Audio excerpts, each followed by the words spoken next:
ஊழியர்களுக்கும் ஓய்வு ஊதியத்தை அறிவித்த தலைவர் நம் திராவிட மாடல் முதலமைச்சர். இப்போ ஒரு டப்பா வந்துகிட்டு இருக்கு. அது என்ன டப்பானா முகமுடி போட்டு நம்ம தம்பிகள்லாம் வர்றாங்க.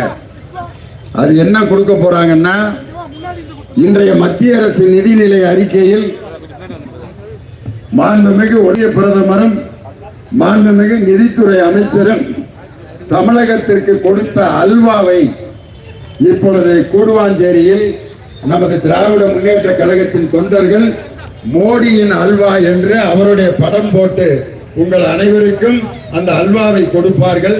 இப்படி அல்வா கொடுத்த அந்த என்டிஏ கூட்டணி, அந்த என்டிஏ கூட்டணிக்கு நான் வைத்திருக்கிற பெயர் நேஷனல் டிசாஸ்டர் அலையன்ஸ்.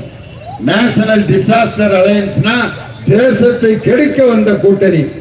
அந்த கூட்டணியினுடைய ஆட்சியை வரவிடாமல் தடுத்து தமிழகத்தின் மக்களினுடைய நெஞ்சங்களில் தனது அரசு நல திட்டங்களால் நிலைத்து நீடித்துக் கொண்டிருக்கக்கூடிய நம் திராவிட மாடல் முதலமைச்சர் மு.க. ஸ்டாலின் அவர்களை 2026 மீண்டும் முதலமைச்சராக்கும் வரை நாம் ஓய மாட்டோம்.